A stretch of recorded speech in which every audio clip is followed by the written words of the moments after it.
Answer to a Mother's Prayer. Jonathan and Rosalind Goforth. Jonathan, often called Nathan, and Rosalind Goforth were Canadian Presbyterian missionaries who served in China from the late 1800s into the early 1900s. They are best known for their deep faith, perseverance through intense hardship, and their role in spiritual revival. The Goforth family had escaped the Boxer Rebellion by the narrowest margin.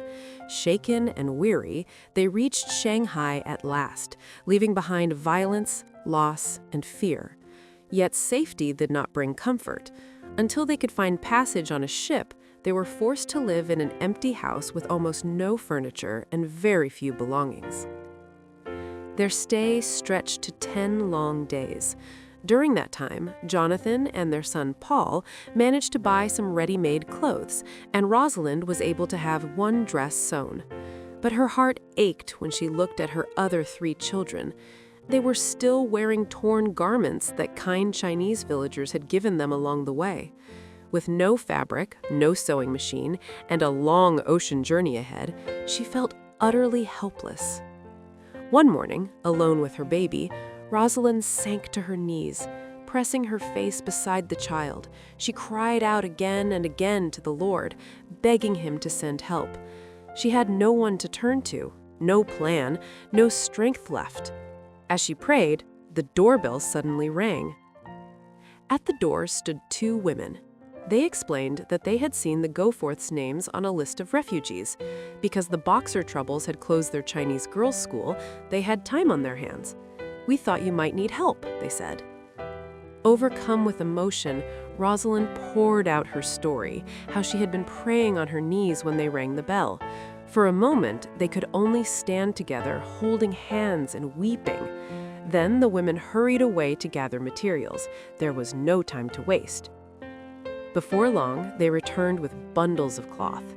Rosalind quickly cut patterns and gave instructions, and the women, along with friends, worked tirelessly. In a short time, nearly everything needed was finished. Only later did Rosalind realize that in the rush, the baby had been forgotten.